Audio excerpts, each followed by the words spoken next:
and gentlemen, welcome to another week and another episode of the Blerdcalibur podcast, where I'm your host, Sen. I'm here to talk about video games and entertainment in the form of DC and Marvel. Now, we are going to talk video games first, because I need to talk about Microsoft.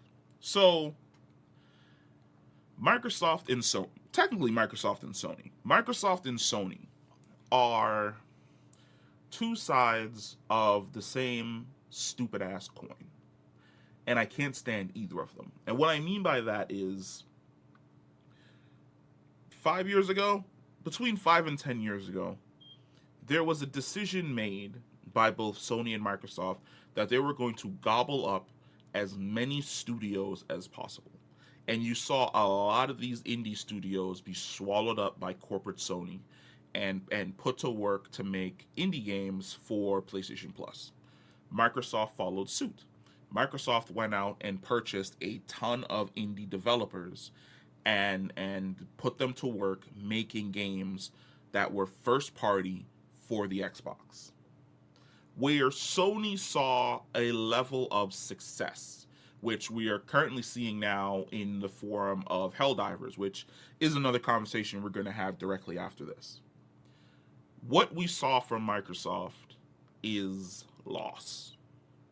And what I mean by loss is that for as many studios as Microsoft has essentially gobbled up over the years, there has been a low return in the form of functional, successful games. And Redfall is another example of this, because Microsoft purchased ZeniMax Studios, which is the people who make the Elder Scrolls. Now, when this purchase essentially occurred, the idea was that we're going to be first party for the Elder Scrolls. Of course, it's going to drop on PC as well. We're also going to own all of these smaller studios that are essentially owned by ZeniMax, because we purchased the big umbrella, so everything underneath the big umbrella is also ours. We're going to put you guys to work to create games. One of the games that was created that was considered to be first party was Redfall. Redfall essentially came out and it flopped. It was not good. Combat was not good. Story was not good. The way in which the game handled and played was also not good. It was plagued by a ton of issues and was received kind of lukewarm by the Xbox and also by the PC community. Now, the idea behind this is that and I hate this mentality that studios essentially come in to now, because back in the day, oh my god, I'm old. Back in my day, you would have a game studio that would work on the game. They would finish the game. They would have a bunch of testers come in trying to find as many bugs or as many issues as possible. They would ship that game. The game would be printed on a disc, sent to GameStop or your nearest gaming mom and pop store. You would purchase the game. You would play the game, and you would have fun. Maybe you would run into a bug that missed Q&A or missed testing. Maybe you would run into a situation where if you do a certain thing, it may corrupt your save. But gamers were really good at going online to sites like GameFAQs or something else and basically helping each other to avoid that type of situation from occurring. Example, Star Ocean, not till the end of time, because that was the third one. It was Star Ocean 4. Maybe that was a New Frontier. There was a bug that when you went back to Earth and you were doing something in the prison, if you talked to a certain NPC who was next to the save node and then went to save without waiting for that guy to finish his entire spiel, you would corrupt your save file. That happened to me. I went online and figured it out. These days, that situation no longer happens. Why? Because you can now push through patches and updates in order to fix those type of bugs that you run into. This has caused game studios to enter this weird mentality of, let's just ship our game in this piece of shit state, and over the next 6 months we'll put out patches and updates and fixes to basically address all of the issues that the game is currently having. Now, I would not have a problem with this mentality if it was done in good faith. If you release the game and something catastrophic that you did not foresee occurs, and then you rush to basically handle that situation in maybe the first few days, or maybe the first week. That is not how game studios essentially do things these days. They are pushed, they are crunched, and they have deadlines to meet. And whatever state the game is in, they ship, and they see if they can gobble up as many people purchasing the game. Because to my knowledge, I do not believe that the refund process on the Xbox marketplace is as easy as the refund process on Steam. Once you purchase the game, you're basically stuck with a lemon when you were expecting a golden egg. And over the next 6 months to a year, the studio will silently work on the game and push out updates and get the game into the state it's supposed to be in when it was supposed to essentially drop, which is what essentially happened here with Redfall. Now, that has happened with a bunch of games. I can't name them off the top of my head, but I'm fairly certain that you know a few games that have come out in absolutely sorry and horrible states that you were like, wow, this is absolutely crazy. I can't believe I wasted my fucking money. And then 8 months down the line, you hear about we made the big return update for you guys to be able to come back and sit down and play the game and enjoy the game and blah, blah, blah bullshit. Why wasn't this shit fixed and handled on drop, on release? Because you had a deadline, so you pushed it out in any fucking state and figured you were going to spin the block and essentially fix it later on. So the studio who makes Redfall, which is Arcane Austin, was one of the studios that was essentially cut during the Bethesda cuts that Marvel essentially went for. Now, Redfall's previous update will be its last as we end all development of the game. The game and its servers will remain online for players to enjoy and will provide make-good offers to players who purchase the Hero DLC.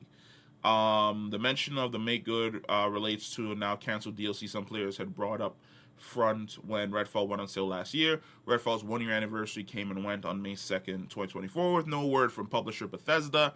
Despite the widely panned game receiving no updates in 6 months, owners of the $100 edition still waiting additional content. Fans who bought the $100 bite back edition of Redfall, despite the base game being available day one at no additional cost to Xbox Game Pass subscribers, we're hoping for an announcement regarding their missing downloadable content as an anniversary celebration. No mention came from developer Arcane, Bethesda, or larger owner Xbox, however, leaving November 2023's patch notes as the last communication on the missing content. We're continuing development of the Hero Pass, and we're excited to share more about Redfall's new heroes and other updates later this year. There's a tweet from Arcane Studios, which basically goes over exactly the same thing.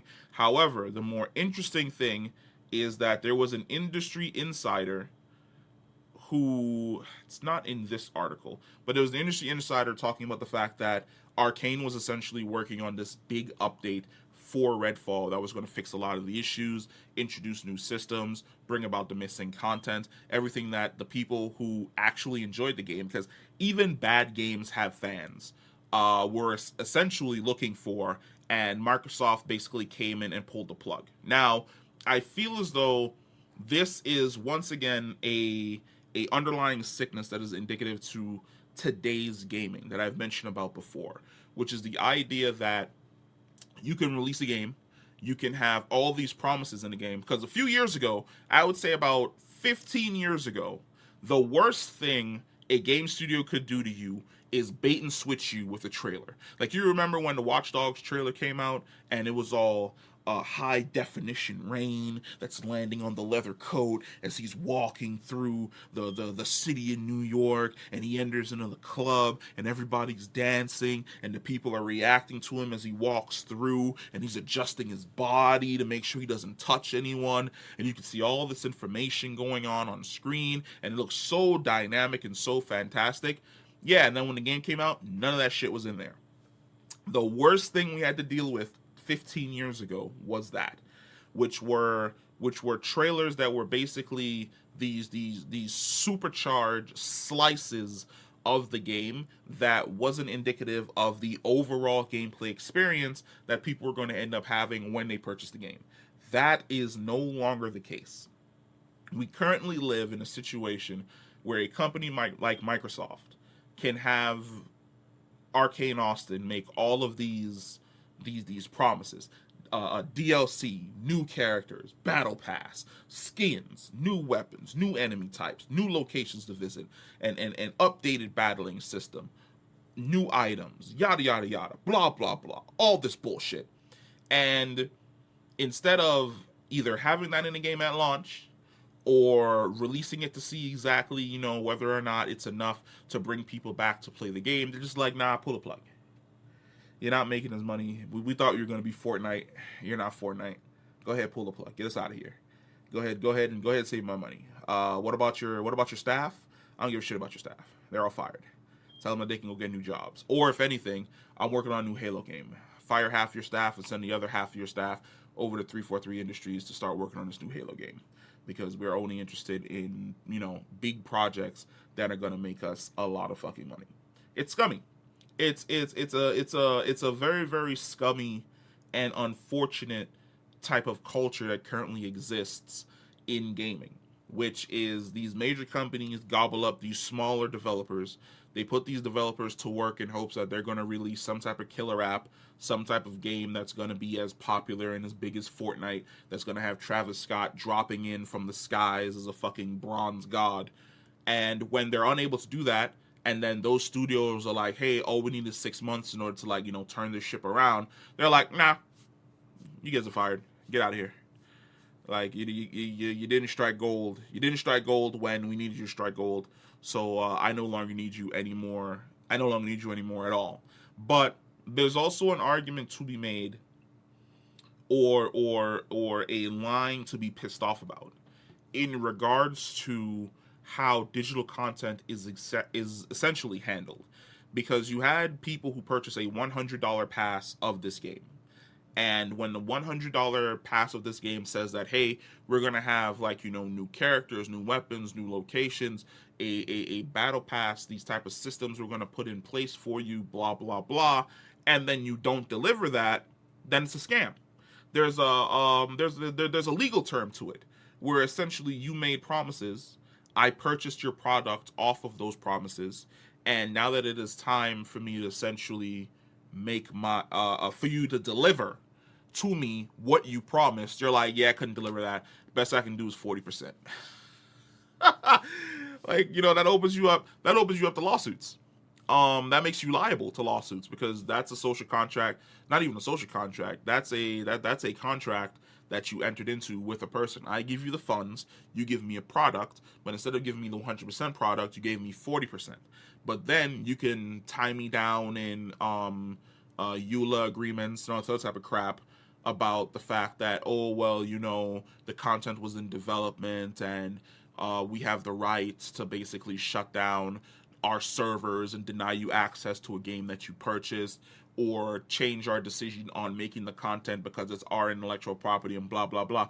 It's this weird, scummy gray area where companies like Microsoft and Sony really don't have to, they're not regulated in any way, shape, or form. They can do whatever the fuck they want. Because tomorrow, Microsoft can completely deny the people who purchased the $100 edition of this game access to the game. They could say, okay, we're not going forward with anything in regards to Redfall. We're shutting down the servers tomorrow, and there's nothing you can do about it. You're just basically your ass out. You're ass out in the middle of fucking nowhere, living off of promises that are never going to be fucking delivered.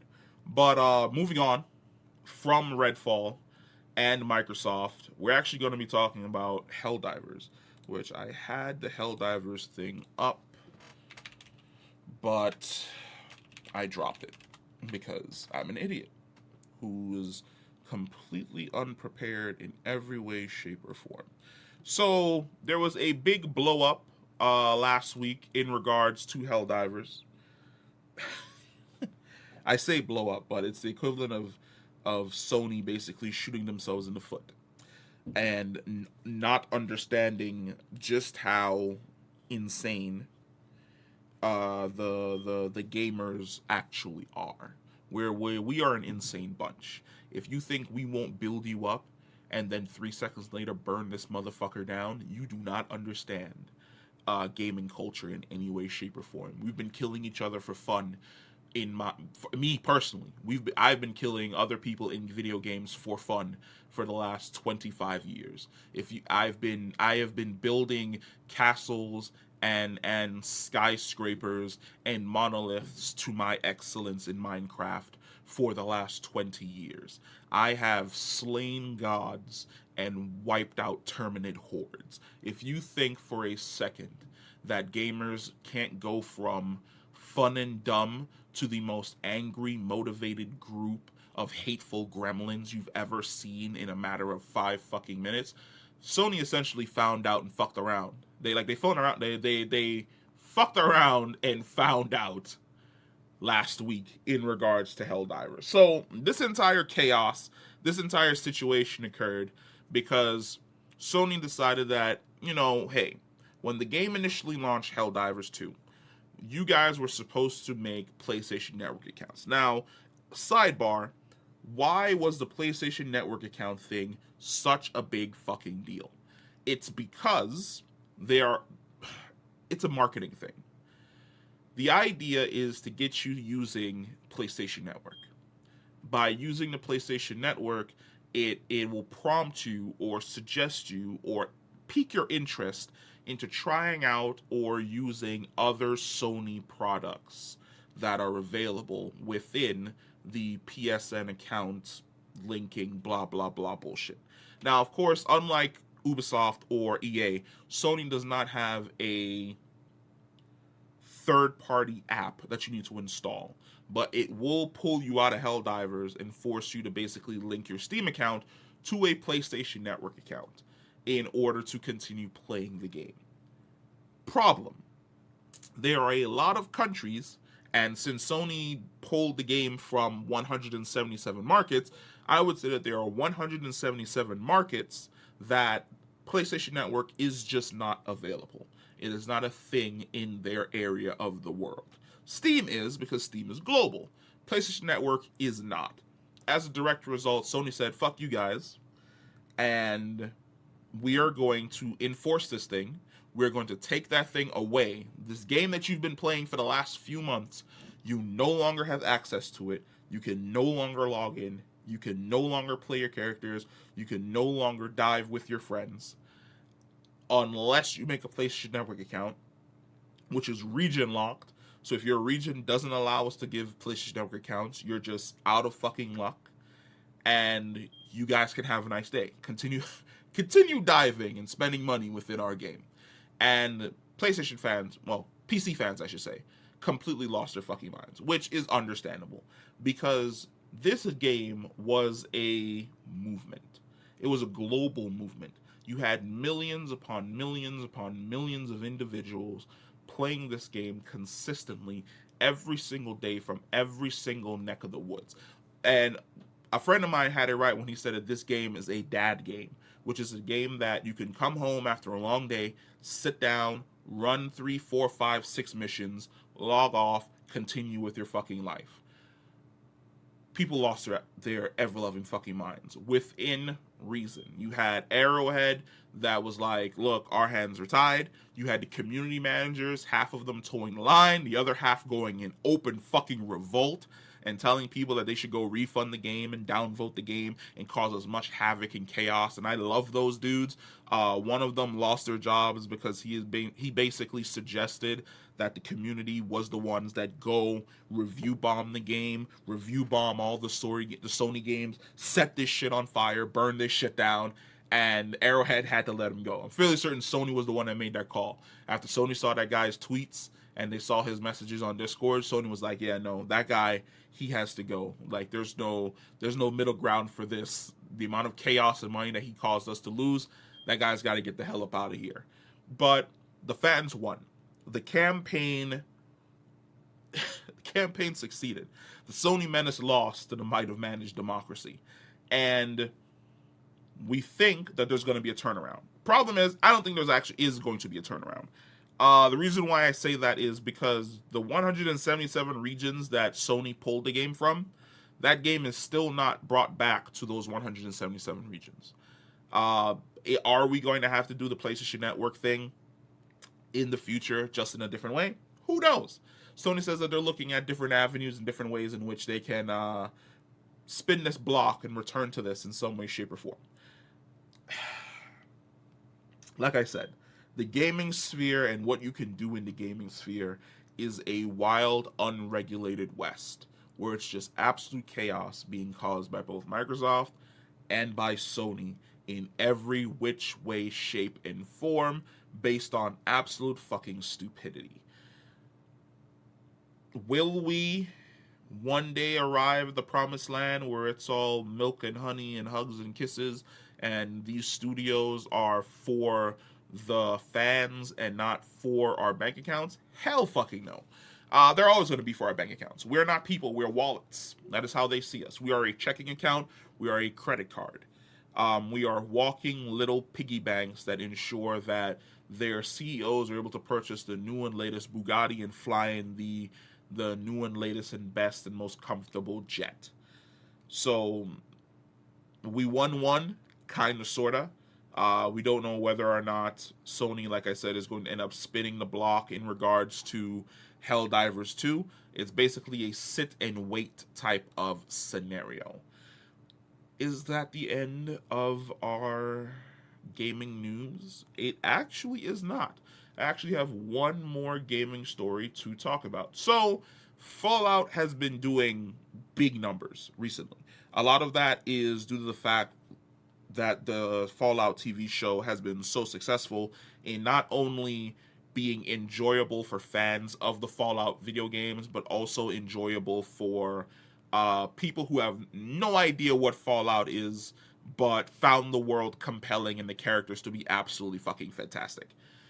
The best Fallout game, in my opinion, is Fallout New Vegas. If I was to rank them all, I would say it's... And I'll remind you, Fallout 1 and 2 are before my gaming time. I did not play Fallout 1 and 2. So I'm only ranking the most recent ones, or should I say the 3D ones. We will go Fallout New Vegas, Fallout 3, Fallout 4, and then Fallout 76. I would rank them in that order.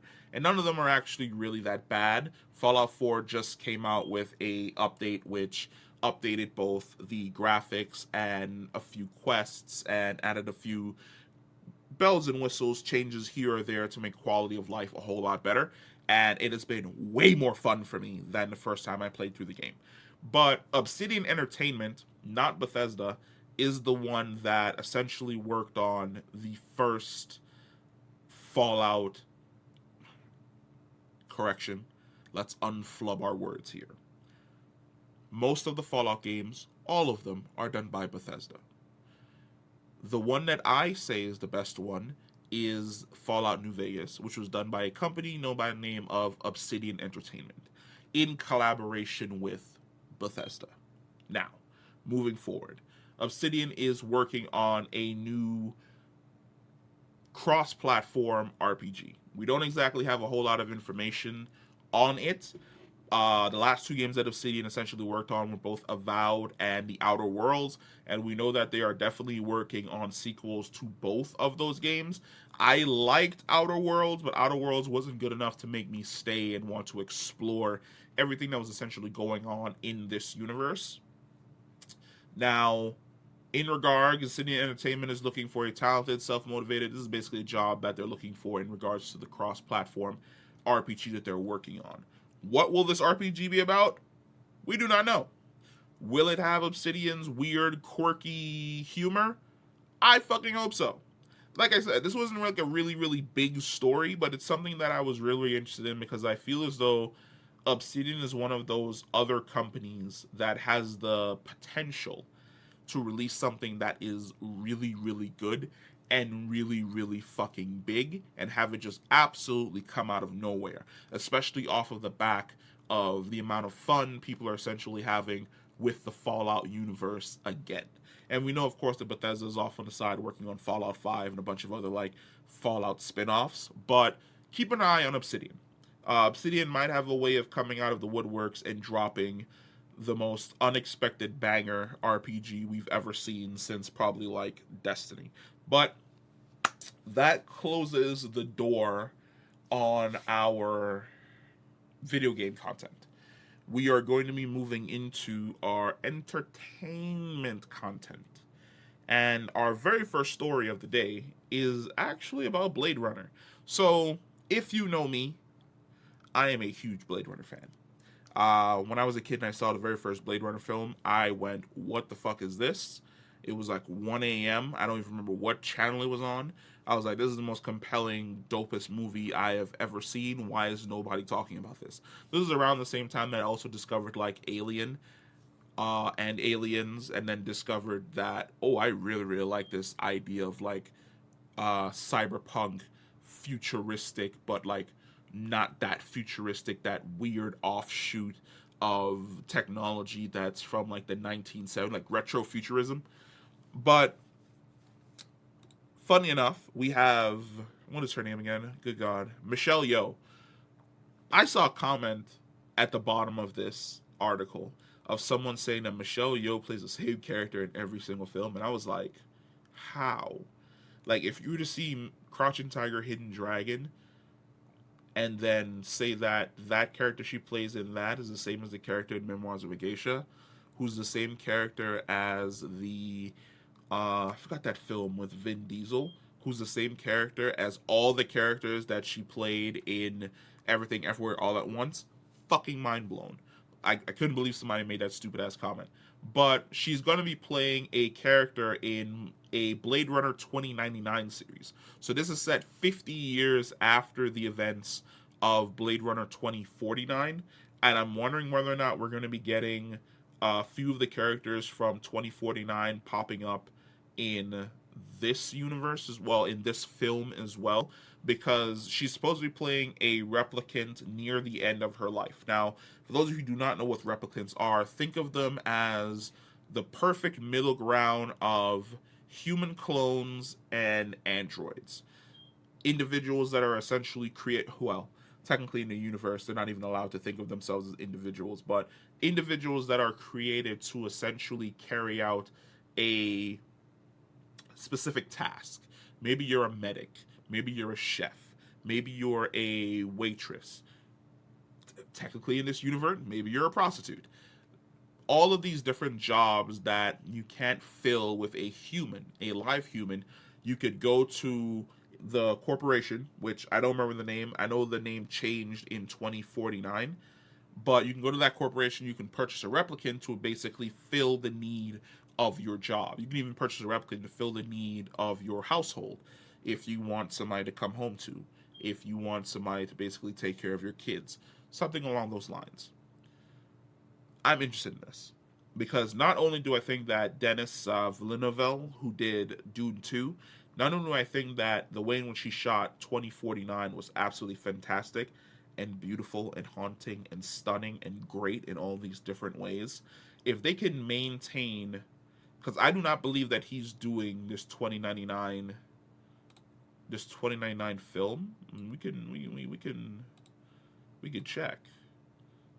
If nope, won't let me. Yeah, I'm not doing that. Seems there's some type of lag. But if they can maintain that type of, the way in which the film is shot, that energy that the film essentially puts out, it has the potential to be absolutely fucking fantastic. And having Michelle Yeoh essentially be the main driving force, the lead actress in this film, great. Love it. I'm there for it. I'm already excited because so far, I would say that Prime Video really hasn't been missing in regards to the content that it's been putting out. I know a lot of people gave them shit for Rings of Power and what's the other one? Dark Tower? No, it's in the same universe as Dark Tower. Wheels of Time. I know people give them a lot of shit for those two films, but I would say that everything besides those has been absolutely great in forms of adaptation. The finale, the last 2 seasons of Expanse were great. Fallout was great. They have a lot of really, really great shows on Prime. So I have nothing but the utmost faith that they're going to be able to stick the landing in regards to a Blade Runner 2099 show. We don't really have a lot of details. All we know is that her character is going to be the main person in this universe that we're going to be essentially following. But I'm excited. I can't wait to see like the very first trailer, watch the very first episode, and see exactly what we get up to more inside of this universe. Now, Moving on to The Witcher. For those of you who do not know, oh boy, I don't know how the hell you don't know, but for those of you who don't know, Henry Cavill is not returning as Geralt of Rivia. That job is heading over to that of Liam Hemsworth. Whoo, oh boy. Which is funny, because I think I made a video maybe 2 years ago, a year and a half ago, where I said that with Henry Cavill leaving and Liam Hemsworth coming in, they were probably going to cancel The Witcher after 2 seasons. And I was absolutely fucking right, because I think The Witcher was supposed to go for like 7 seasons? How many seasons was The Witcher supposed to go for? Was it 7 seasons? Or it's like 8 seasons? Something along those lines? And we're stopping at 5? So we're stopping dead short. Yeah. No, yeah. We're supposed to go for 7 or 8 seasons, and we're stopping at 5. Which made me right in saying that Liam Hemsworth was only going to do the next season, then probably 1 season after that, then Netflix was going to cancel the entire thing. Why? Because the major draw of The Witcher is Henry Cavill. He's the reason why people were showing up to watch the show. We weren't showing up to watch a show because, some of us were showing up to watch a show because we were dedicated Witcher fans. But the vast majority of the people on Netflix were tuning in to watch it because Netflix uses major stars to do major draws onto their content. And Henry Cavill was the major star of The Witcher that was essentially drawing people in. But we swapped over to Liam Hemsworth, and that was a lot of backlash and shit talking on the part of the fans. Now the star, who's Freya Allen, who plays Ciri on the show, basically came out and was like, hey, I know a lot of people are sad to see Henry leave. I'm sad to see Henry leave as well. But I feel as though, you should give him a chance. I don't want to speak for him, but from what I've understood, I feel like he's really wanting to try and bring the heart. He's been training. I feel sorry for him, honestly. Additionally, she didn't shy away from noticing how fandoms can be really toxic and attacky.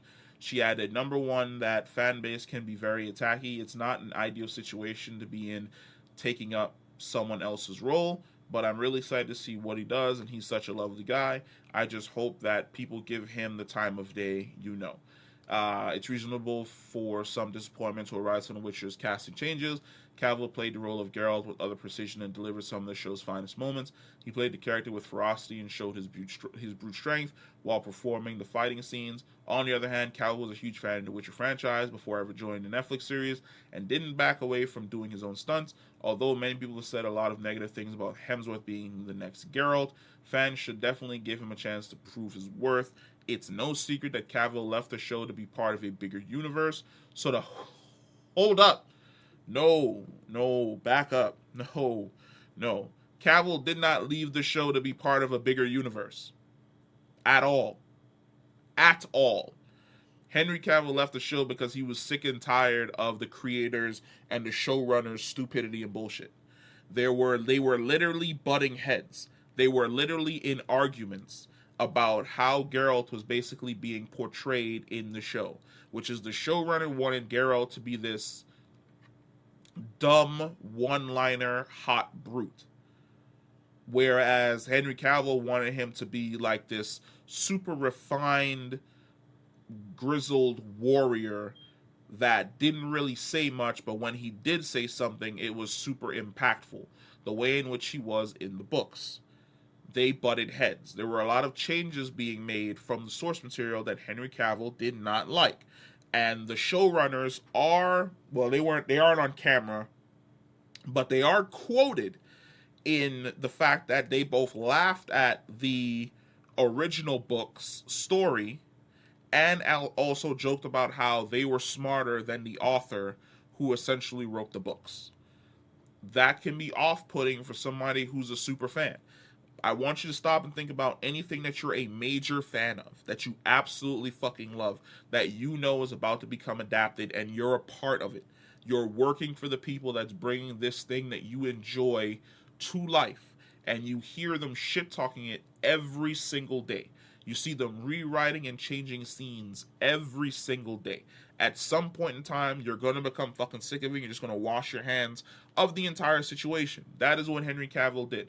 Don't try and rewrite history talking about he tried to leave to become part of a bigger universe, because he had no prospects when he left.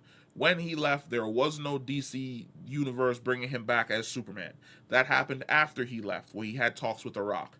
There wasn't a Warhammer universe talking to him, trying to bring him over to, create the Warhammer stuff. That happened after he left. So don't try and rewrite the motherfucker past to make the showrunner look better, because she's been catching shit for the last few years. Because after Henry Cavill left and they attempted to do the spinoff, a lot of people basically came out and said that she sucks as a showrunner. I'm extremely sorry, she does. And that basically the Witcher show would come to an end after Henry Cavill left, which it did. Which in 2 seasons, this show is going to be gone.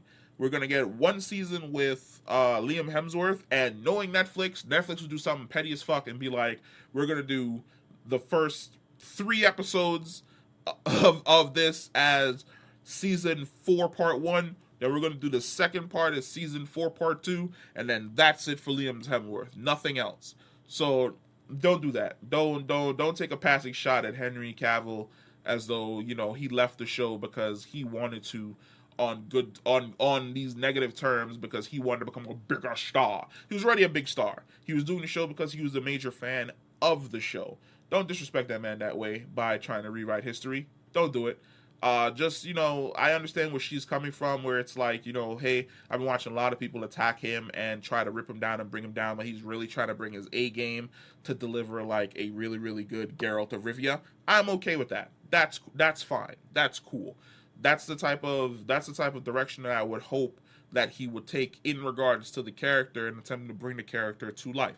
Can fandoms be attacky? Absolutely. But the fandoms are only in attack mode because we were essentially attacked first. Because we were basically told that this thing that we love is fucking stupid, and I'm smarter than all of you, and I can rewrite this and make it fucking better, and it's one of the reasons why Henry Cavill up and fucking left. Don't do that. Don't do that. I agree with what she's saying. I do not agree with the spin that the person who wrote this article is attempting to put on it. Who wrote this article? Yeah, no. Ayush Sharma, don't do that. Like, don't attempt to put that type of weird fucking spin on it that, like, Henry Cavill left because, he was going back to be Superman. No, all that shit happened after he left. He had already announced the fact that he was departing from the show because he was getting sick and tired of working with assholes. And then they decided to go on an absolute fucking smear campaign, calling him a dude bro and him being misogynistic and a bunch of other shit, only to have the women who worked on the set come out and say, no, he was an upstanding gentleman. He was super fucking nice. He learned everyone's name on the set. He made sure he spoke to every single person. He wasn't a diva. He didn't bring drama, to the point where they had to walk it back and say that, oh, this is the opinion of somebody who was in the writer's department that he was butting heads with because he wanted to remain faithful to the source material.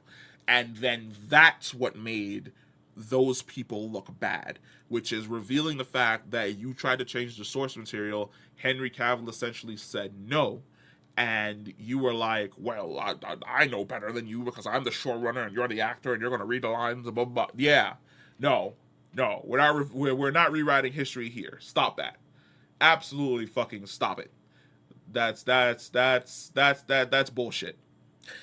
I'm sorry to say, that's bullshit. We do not operate in bullshit because we do not care. We will fight you. Moving on from the Witcher news before it takes me down an even further tangent. We're actually only going to spend like a minute or two on this one because I thought it was fucking hilarious. So there's a rap beef currently happening out there in the universe. It's between Drake and Kendrick Lamar, and I will, in all honesty, say that this rap beef has probably been my favorite rap beef in forever. in forever. The amount of fantastic music that we've gotten over the last few weeks is insane, and I absolutely love it. But during one of Kendrick Lamar's lines, he raps about the fact that he gonna hit Drake with the sweet shit music, which of course belongs to Shawn Michaels. Now, for those of you who don't know, Shawn Michaels is known as the Heartbreak Kid in wrestling, and after Kendrick Lamar essentially dropped that line, hold on, before we talk about that, let's talk about Shawn Michaels' current role. Because Shawn Michaels' current role is he's in talent development and acquisition, where he brings in new talent for WWE NXT, and he goes out and acquires talent from overseas and other wrestling corporations who want to come over to wrestling and perform.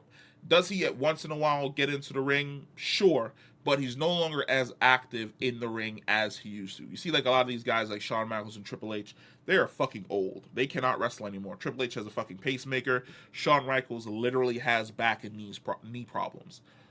After seeing that Kendrick Lamar essentially referenced the sweet shit music in his song, Shawn Michaels, being the absolute fucking hilarious madman that he is, reached out to both Kendrick Lamar's camp and Drake's camp to see whether or not they'd be interested in going one-on-one with each other on WWE NXT or at like a pay-per-view event. Now, let me tell you right now,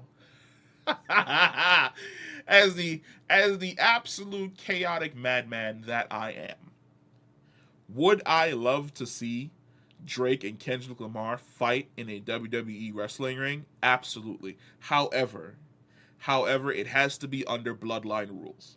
It has to be under bloodline rules where both sides have their camps in wrestling, and their camps basically come out and just cause absolute chaos and destruction on the entire just arena. We're talking like The Weeknd and Snoop Dogg and Kendrick Lamar's camp, and then Drake probably has fucking Kanye and like somebody else in his fucking camp, and they're running out there with like the bloodline, and maybe Cody Rhodes or Logan Paul, which weirdly enough, Logan Paul actually is pretty solid as a fucking wrestler. I give him props for that. He didn't like come in, do some stuff, and flame out the way in which Ronda Rousey did. But this is hilarious. I think this would be fucking great. Like, settle it lyrically, sure, but we've been joking for a while that Kendrick Lamar has basically been bodying Drake the entire time. The only way Drake can handle the situation is to put pause on Kendrick Lamar. Take it to a WWE ring. Put pause on each other and settle it. Not in Compton, not in Toronto. Settle it in a WWE ring surrounded by rabid wrestling fans. Is the only way that this situation can go. But moving away from that and going over to Zack Snyder. Zack, this is a letter from me to you. I need you to stop. I need you to stop. Because we are reaching a level now where I feel as though you are going to harm your career in a type of way that is irreversible.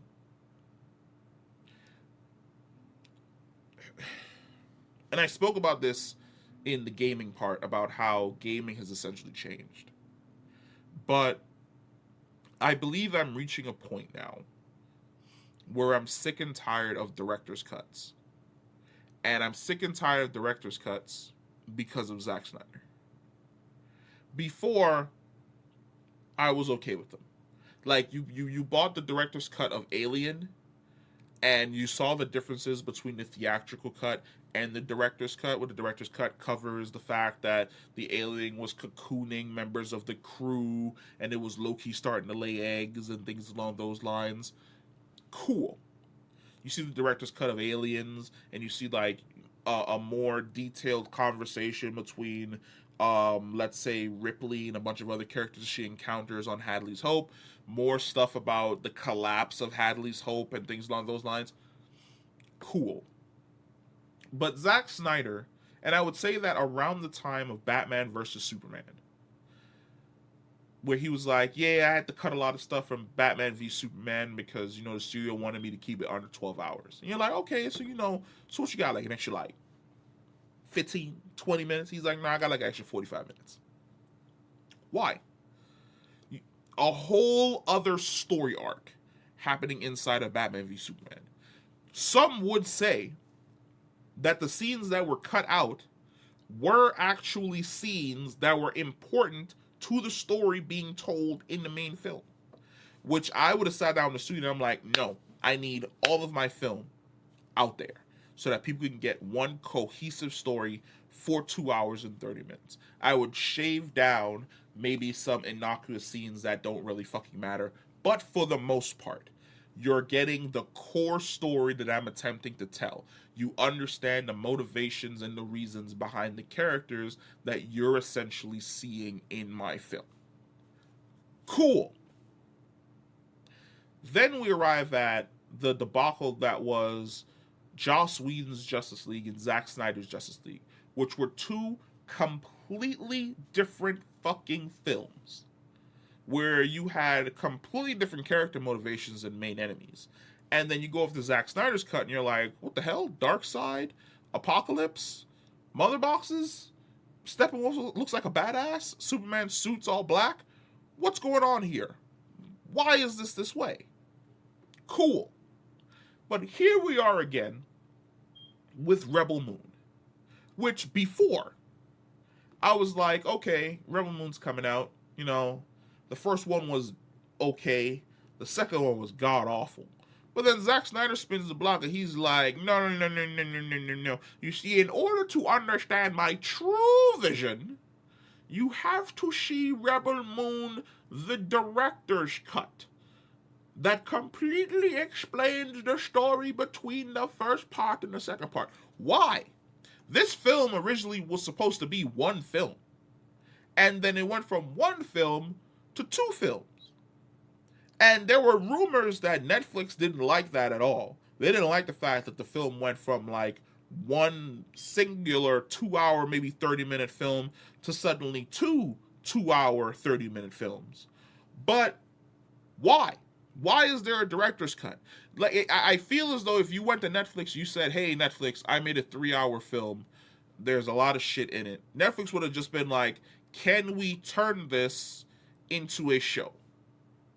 They'd be like, instead of making it a movie, can we turn this into a limited series? Can we do one part that's maybe like 1 hour each, that's 3 episodes, and then we do part 2, which is like another 3 episodes? Netflix would have been able to accommodate you. Why are we making a director's cut for this film? Why is the director's cut R-rated? Like, did Netflix say that you had to make a PG-13 film? Like, I'm fairly sure you went to Netflix and were like, hey, we're going to be doing some Jedi shit. We're going to be getting down with some lightsabers. People are going to lose limbs. They're going to be losing heads. People are going to be shot in the face, shot in the chest. There's going to be explosion of body parts. Netflix would have been like, dope. An R-rated Star Wars that only belongs to us? Absolutely. Go out and make it. You act as though Netflix already doesn't have like a bunch of R-rated crazy shit on their platform as is. So why? Why is there a director's cut? Who is the director cut for? Because it's not for me. I don't like your film. And from the review scores, I would say about 70% to 85% of people didn't like your film.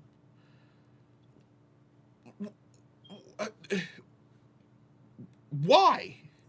Like, I feel myself always returning to that question of why. Like, you ever seen that meme from about 10 years ago of that preacher where he's like, why?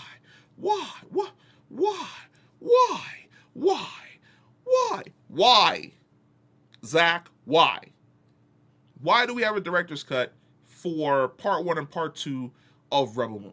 Why does it exist? Why didn't you talk to Netflix and be like, hey, I need these parts. Can we bump it up to being an R-rated film?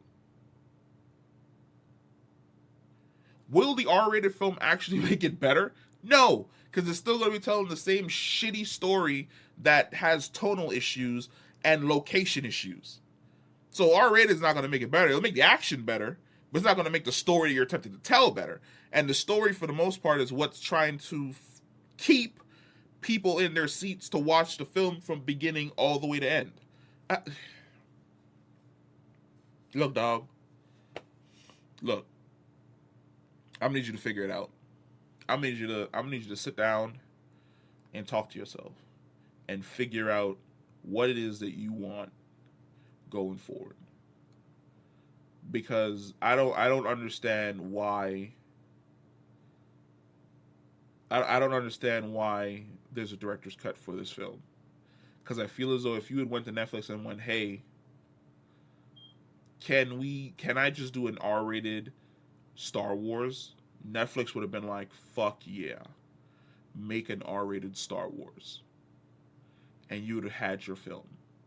But instead, you went to PG-13 approach, and then you went back to Netflix to have Netflix give you the right to re-release and make a director's cut, which is R-rated. Why are you trying to double dip? Why are you trying to farm me twice? Who's that for? Because like I said, it's not for me. And it's not for 85% of the people who didn't like your shit. So we'll see where it goes. The extended director's cut is supposed to release summer 2024. Do I have any faith in this? No. Do I have any faith in Zack? No. Is it going to be good? No. It's not. It's not going to be good in any way, shape, or form. But whatever. Zack Snyder, man. Zack Snyder, ladies and gentlemen. Zack Snyder. And moving on to our last story article of the day. Let's talk about Marvel, ladies and gentlemen. We're not going to talk about DC today because DC essentially, the only major thing that I can think of that they did was the Superman suit reveal. We made a video about that already. It's on the channel if you want to go and watch it. But Bob Iger, for those of you who do not know, he was the CEO of Disney throughout the entire original run of the MCU.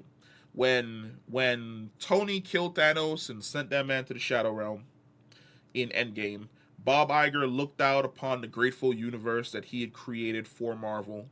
He looked out at the amount of money he had made Disney. He turned to the shareholders and the board, and he said, I have done my job. It is time for me to rest. And the man retired. He left. And the person who came in after him was like, we need to saturate the fuck out of Marvel and Star Wars. Flood the gates. I want 7 Marvel projects every single year. I want 5 Star Wars projects every single year. Just keep hammering them and pushing them out as fast as possible. I don't give a damn who loses sleep or who catches a heart attack working on this project. I need them all done today. He did not last. He was fired. I don't remember his fucking name. I don't really care to look up his name. And the Disney board went, who's going to be in charge? And when they looked around at each other, they said, none of us. And they called old Bob and was like, yo, Bob, we need you to come back.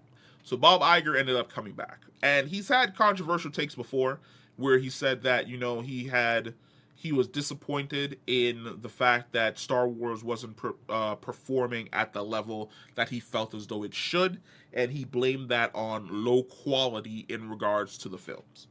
He has now spun the block, and Bob has arrived at Marvel and Disney Plus. And I have to say, I agree with old Bob. Bob Iger came out and he said, we're slowly going to decrease the volume and go to probably about 2 series a year instead of what had become 4, and reduce our film output from maybe 4 a year to 2 or a maximum of 3. And we're working hard on what that path is. Overall, I feel great about the slate he's talking about in regard to the upcoming Marvel projects. Overall, I feel great about the slate. It's something that I've committed to spending more and more time on. The team is one that I have tremendous confidence in, and the IP that we're mining, including all the sequels that we're doing, is second to none. I agree with Bob. For the last few years, we have been absolutely fucking bombarded with Marvel content. There was like 4 TV shows, like 3 movies a year per year. It was getting ridiculous. And the overall issue was, I know a lot of people turn and go, it's superhero fatigue. No, I think superhero fatigue is, in my opinion, an oversimplification. It was not superhero fatigue. It was people getting tired of garbage. Because here's the thing. If superhero fatigue existed, superhero fatigue would have hit around phase 2, maybe phase 3.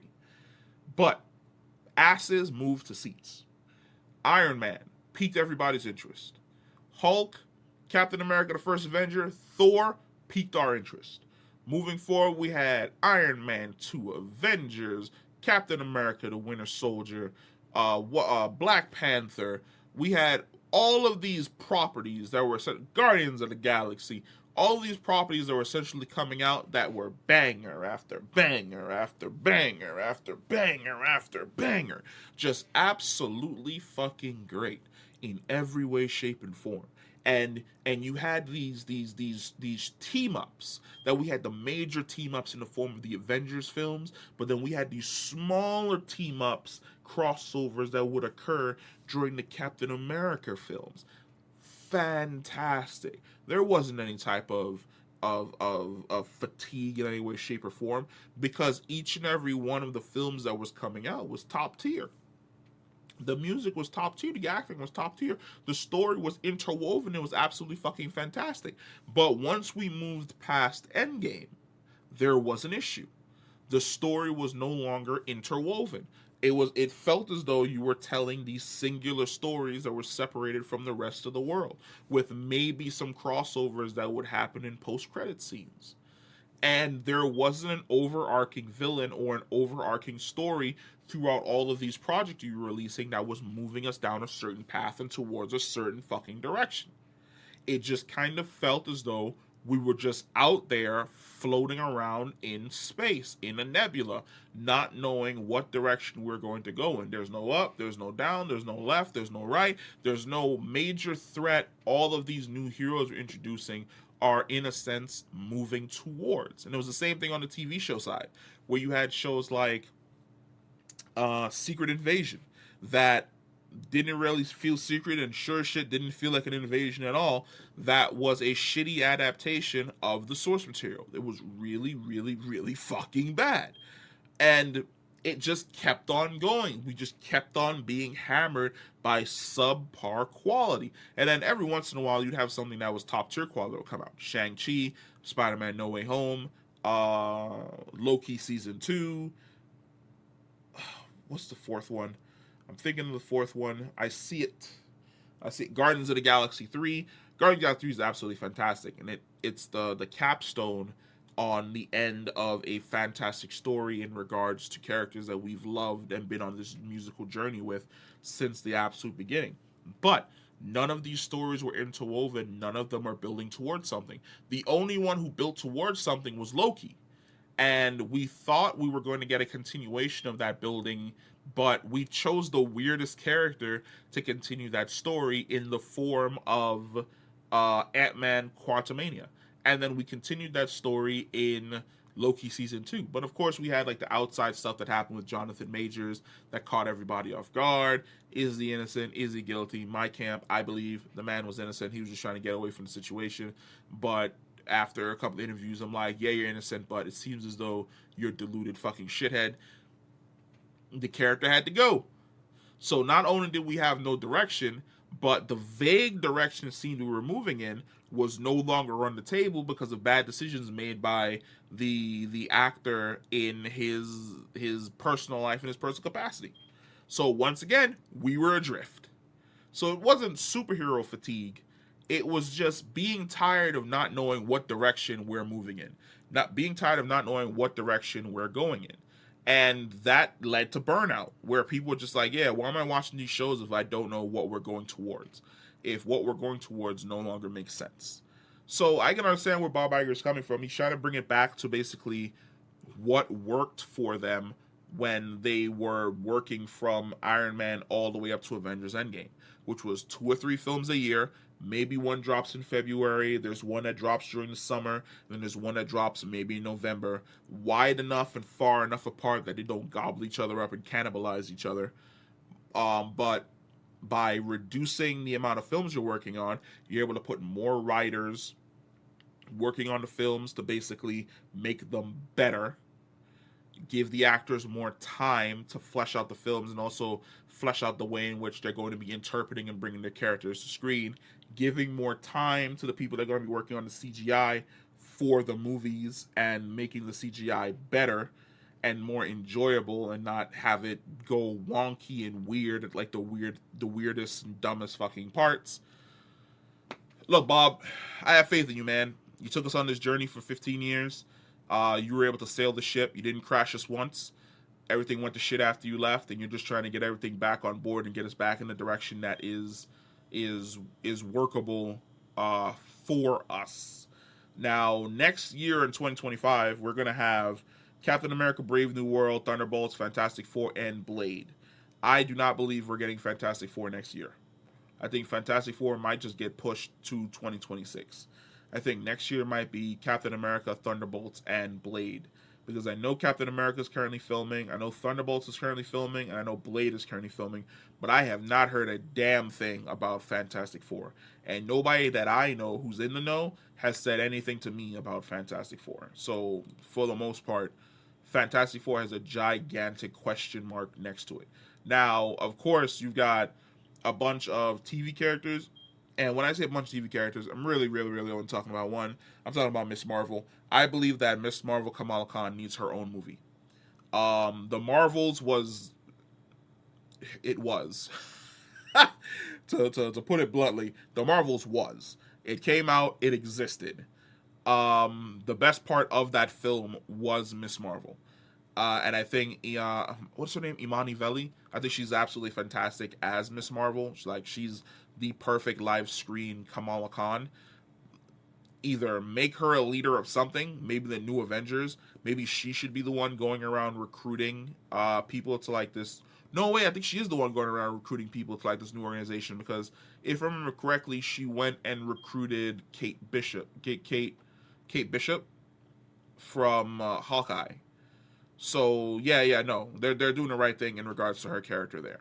But yeah, I agree with Bob. Let's reduce the amount of stuff we're doing with Marvel, allowing us to allocate more resources to the less films that we're working on. Deadpool is definitely going to be, in my opinion, the bounce off to the rebirth of the brand, where you're dropping Deadpool, have Deadpool introduce essentially who the main villain is going to be, and then just go from there. And probably have Deadpool act as the person that essentially pops up in all of the different projects, bringing people together to deal with this like external threat that we're moving towards. Because we're not going to have Kang Dynasty anymore. That's been canceled, and there's an asterisk next to the name of that project. So chances are we're still going to have Secret Wars. I wouldn't be shocked if they just made it Secret Wars Part 1 and then Secret Wars Part 2. But hey, we'll see where Marvel goes in the next few months. We'll readdress this topic and this discussion when Deadpool comes out. When Deadpool comes out, we'll be able to talk about this in a more broader light. But yep, that is our episode for today. That's all of the stuff that we wanted to talk about. Thank you so much if you made it to the end of the podcast. Like I said, I really do just do this for you guys that show up and watch this and listen to this every week. You guys are absolutely freaking awesome. And I will catch you guys in the next video. Peace.